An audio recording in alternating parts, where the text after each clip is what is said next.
बड़े उसके जैसा दुनिया में कोई दयालु नहीं होगा मेरे शिव जैसा, बहुत बहुत। अच्छा, सबसे ज्यादा आनंद आता है ना हरतालिका तीज के दिन, तुम देख लो, भगवान भला करे ऐसो आनंद आए। इतनी बड़ी थाली में केला के पत्ते के ऊपर बालू रेत का शंकर जी बनाए और पूरे मोहल्ले की माताएं थाली भर भर के सामान लाए और ऐसी पल्लू ले लेके माताएं ककड़ी, भुट्टा, नरियल सब शंकर जी पे, बेल पत्ती, पत्ता पत्ती, धतूरा, सारा सामान शंकर जी पे, और सब सामान, और शंकर जी ऐसा दबा दबाया बैठा।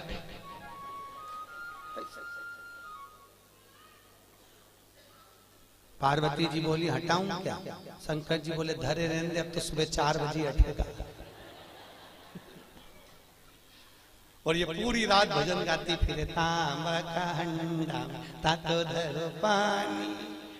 शंकर जी बोले रहने दे, सुबह से लेकर शाम तक में 25 बार नहवा दी।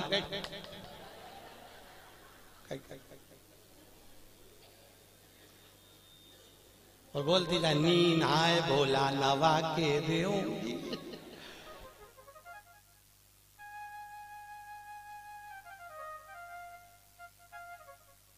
इससे ज्यादा आनंद आवे तो कावड़ यात्रा में तुम देखना, और ऐसी भीड़ और लोग कावड़ ले लेके और भगवान पे जो गंगा जल फेंके। जो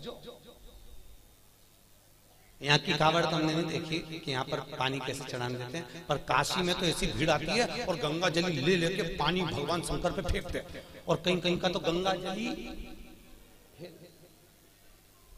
और पार्वती जी माँ पीछे कांच में बैठी, और बैठी बैठी के भोलेनाथ जी क्या स्थिति है। शंकर भगवान बोले आन दो, अपन तो बैठे।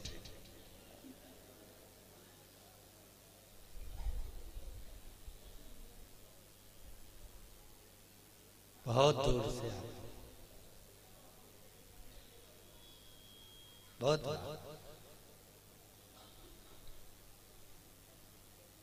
और आनंद इतना रहे ना हरतालिका तीज के दिन, माताएं दो सुबेरे से लेकर 12:30 बजे तक बहुत अच्छी दिखती है। सुबह से दोपहर के 12:30 बजे तक, 12:30 के बाद तो पलंग पे मिलती पट्टा बांध के।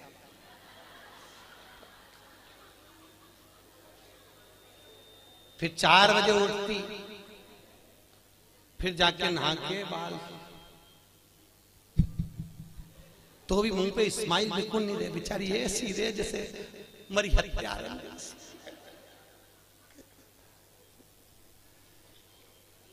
और फिर भी फोन लगा के पूछते थे, चाची जी पंडित जी कितनी बजे आएगा, पंडित जी कितनी बजे आएगा। और पहली पूजन पे चाय पी गई, पहली पूजन के बाद हमने पूछा, माता जी इसमें तो लिखा है कि दूध पिए तो बिल्ली बने, सोए तो अजगरी बने, बोले तो मेंढकी बने, तो तू तो चाय पी रही, किताब में चाय का नहीं लिखा। हमने भी डबल से पढ़ी हरतालिका तीज की किताब, तो हमने देखा वास्तव में हमें चाय का नहीं था। माता इतनी चतुर, जो चीज का नहीं लिखे वो निपटा जा रहा है। इसलिए किताब छापने वाले ने भी अच्छा करा, सब चीज लिख दी, सोए तो ऐसा, दूध पिए तो ऐसा। बेचारे को नहीं मालूम होगा कि चाय भी चलेगी, तो वो भी लिख देता है।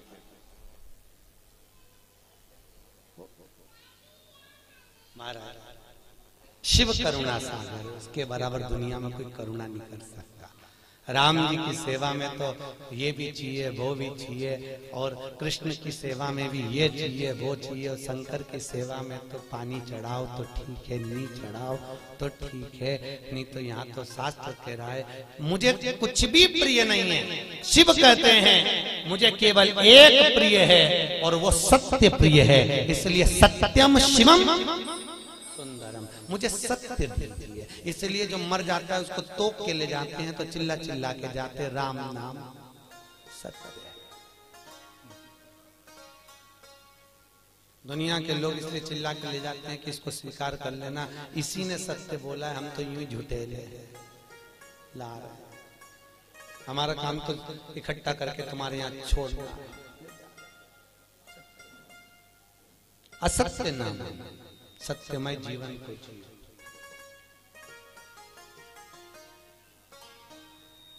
यहाँ पर इंदौर से माताएं कथा सुनने आ रही हैं। कल उनके मिस्टर से मैंने उनके बेटे से बात करी थी। आप क्या पेशा है, आपका सर्विस क्या है? कई इंदौर कोर्ट में हम वकील हैं। ठीक है, तो पर गुरुजी 4 महीने से कथा, हमने कोर्ट की नौकरी छोड़ दी, हमने वकालत छोड़ दी। हमने पूछा क्यों? शिव महापुराण की कथा में आप बोलते हो कि सत्यमय जीवन जियो और वकील बन जाते हैं, तो इतना झूठ बोलना पड़ता है, इतना झूठ बोलना पड़ता है, परिवार चलाना पड़ता है। आज भी वो माताएं आई हैं, आज भी वो भैया आया होगा कि नहीं आया होगा? आया कहीं? आए? आज भी वो कथा में आया, कहे गुरुजी मैं दूसरी नौकरी कर लूंगा पर झूठ बोलने की नौकरी नहीं चाहिए मुझे, क्योंकि मुझे जाना उसके पास में है, तो मुंह भी उसको दिखाना पड़ेगा। और अगर मेरी जिंदगी, और आपसे भी निवेदन है, तुम झूठ बोल रहे हो अपने परिवार को पालने के लिए चलेगा, पर थोड़ा सा सत्यमय जीवन जी लो। हफ्ते भर में एक दिन ऐसा बनाना जिंदगी में कि आज मैं दिन भर झूठ नहीं बोलूंगा, चाहे मोबाइल हो चाहे परिवार हो, बिगड़े काम बिगड़ जाए पर झूठ नहीं बोलूंगा। अपने जीवन को आज मैं सत्यमय जीऊंगा। केवल सत्यनारायण की कथा कराने से, शंकर पे पानी चढ़ाने से शंकर नहीं मिलेगा भाई। थोड़ा जीवन को सत्यमय जीना पड़ेगा। बहुत जीवन को तुमसे नहीं बनता, स्पष्ट कह दो मेरे से ये काम नहीं बनता, बनता तो करो सत्यमय जीवन जियो, झूठ नहीं, झूठ नहीं। मेरे को आता ही नहीं, जो आता वो आया, सामने आया, जो चीज है वो सामने।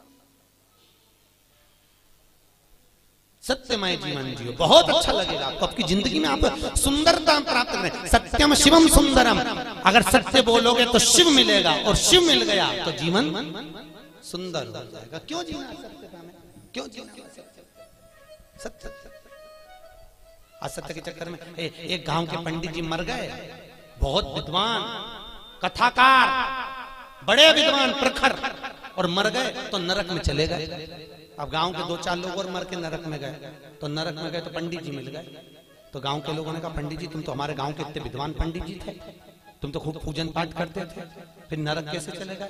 पंडित जी बोले ये मैं खुद नरक नहीं आया, पत्नी के चक्कर में आया। तो पत्नी ने कहा नरक भेज दिया तुमको? वो रोज तैयार होके आके मुझसे पूछती थी मैं कैसी लग रही। तो मुझे रोज कहना पड़ता था तू बहुत जोरदार लग रही, भले वो बेकार दिखे पर कहना तो अच्छा। तो ये झूठ बोलने के चक्कर में, तो माताओं से निवेदन है, आधे से ज्यादा पति तो तुम्हारे चक्कर में नरक जा रहे। जी जियो, तुम लोग पूछो ही मत करा करो कि मैं कैसी लग रही।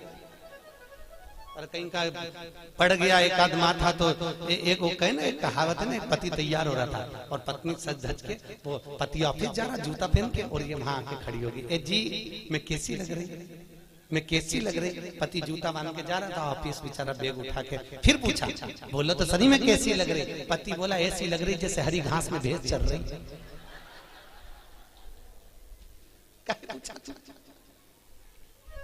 पूछा ही क्यों?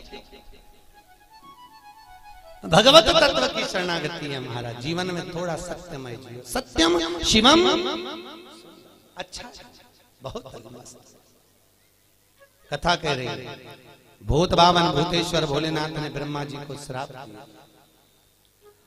देवताओं ने मिलकर ब्रह्मदेव के लिए आदर करा, भगवान शंकर की पूजन करी। भगवान शिव ने कहा नारायण ये ब्रह्मा जी का सिर कटा है, ब्रह्मा जी के कटे हुए सिर से बट वृक्ष उत्पन्न होगा। कौन सा वृक्ष? बट वृक्ष, बड़ का पेड़।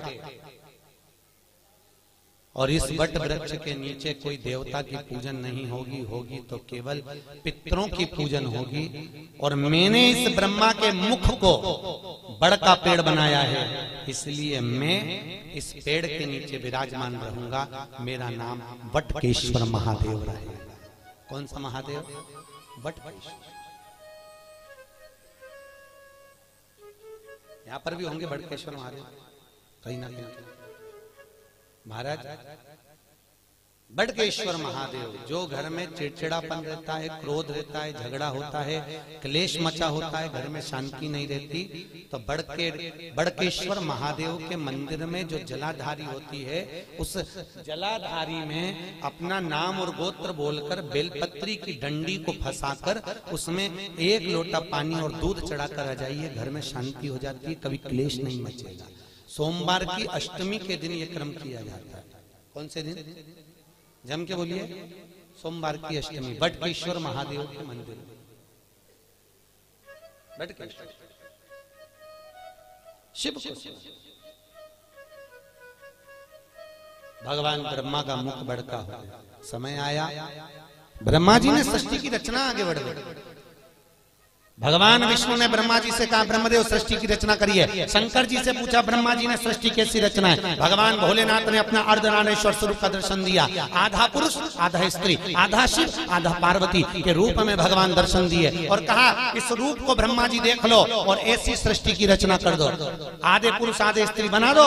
ब्रह्मा जी पुरुष और स्त्री का निर्माण कर रहे थे। उन्होंने कहा, शंकर जी ने कहा आधा पुरुष आधा स्त्री बना दो, तो ब्रह्मा जी ने दोनों को भेले करके बना दिया। शंकर जी और पार्वती जी का जो स्वरूप का दर्शन करा, तो पुरुष और स्त्री को दोनों को जोड़कर बना दिया। जैसे जोड़कर बनाया तो ब्रह्मा जी ने चारों तरफ किन्नरी किन्नर उत्पन्न कर दिए। चारों तरफ किन्नरों की सृष्टि हो गई। सबसे पहली पृथ्वी पर अगर कोई सृष्टि की रचना हुई थी तो उसके निर्माता ब्रह्मा, और ब्रह्मा ने अगर पहली सृष्टि रची थी तो वो किन्नर की थी। किनकी सृष्टि थी? जम के बोलिए। किन्नरों की सृष्टि। चारों तरफ किन्नरी किन्नर हो गए। जब किन्नरी किन्नर चारों तरफ हो गए, इतने में वहीं से भगवान शंकर और भगवान विष्णु निकल कर आ रहे थे। भगवान विष्णु ने कहा, चलो प्रभु सृष्टि की रचना हो गई होगी, देख लेते हैं। भगवान नारायण ब्रह्म शंकर जी के साथ जैसे नीचे आए, आकर देखा तो किन्नरी किन्नर नजर आए। जैसे किन्नरों को देखा, इतने में भगवान विष्णु ठहाका लगाकर हंस दिए। भगवान शंकर को बुरा लग गया। शंकर जी ने कहा, नारायण तुम क्यों हंस रहे हो? अरे प्रभु, ब्रह्मा जी से कहा था सृष्टि की रचना करो, आधे पुरुष आधे स्त्री बनाना, उन्होंने जोड़कर बना दिया दोनों को, पुरुष स्त्री किन्नर बन गए। शंकर भगवान बोले, गलती किससे नहीं होती? ब्रह्मा से गलती हुई है तो सबरेगा सुधरेगा, पर ब्रह्मा जी से गलती हुई है, पर भगवान नारायण तुम इन किन्नरों पर हंसे हो, तुम्हें भी पृथ्वी पर जाकर किन्नर बनना पड़ेगा। किसको? जम के बोलिए। भगवान नारायण, तुम्हें पृथ्वी पर जाकर किन्नर बनना पड़ेगा। भगवान विष्णु ने क्षमा मांगी, प्रभु क्षमा कर दीजिए। नहीं, शंकर जी बोले, आप हंसे हो इन किन्नरों पर, तो तुमको किन्नर तो बनना पड़ेगा। और याद करो वो चरित्र, जब भगवान विष्णु किन्नर बने थे। कथा सुनी होगी आपने महाभारत की, कि द्रौपदी को जब लेकर आए अर्जुन, और अर्जुन जब द्रौपदी को लेकर आए तो माता कुंती ने भोजन बनाते बनाते कह दिया, 5 बांट लो। अर्जुन ने कहा, द्रौपदी मेरी माँ ने कहा है तुम्हें 5 पतियों की पत्नी बनना पड़ेगा। द्रौपदी ने कहा, बन जाऊंगी, पर शर्त एक है, एक एक पति के साथ में 1-1 साल रहूंगी, और मेरे पति के कमरे में अगर कोई दूसरा पति आ गया तो उसको 5 वर्ष के लिए बन जाना पड़ेगा। अगर आप मंजूर करते हो तो मैं 5 पतियों की पत्नी बनने को तैयार हो जाता। द्रौपदी ने 5 पतियों के साथ में फेरे लिए, रहने लगी। आज भीम के साथ में द्रौपदी रह रही थी, और भीम के साथ द्रौपदी रह रही, और इतने में अर्जुन के पास में एक ब्राह्मण आकर बोला, अरे महाराज मेरे बच्चे को शेर उठाकर ले गया, बचाइए मेरे बच्चे को। और इतने में अर्जुन गया, मेरा गांडीव कहाँ है? गांडीव तो भीम के कमरे में था। और अर्जुन गया और भीम के कमरे से गांडीव लेकर आ गया, और लेकर आया, बच्चे को बचा लिया। पर द्रौपदी हाथ जोड़कर खड़ी हो गई, तुम्हें 5 साल के लिए बन जाना पड़ेगा। अर्जुन 5 वर्ष के लिए वन चले गए। नागों की कन्या उलूपी के साथ में अर्जुन ने शादी कर ली। अर्जुन का एक लड़का हो गया जिसका नाम था अरावण। क्या नाम था? जम के बोलो। अरावण। क्या नाम है? अरावण। अर्जुन का लड़का हो गया। अर्जुन वापिस आ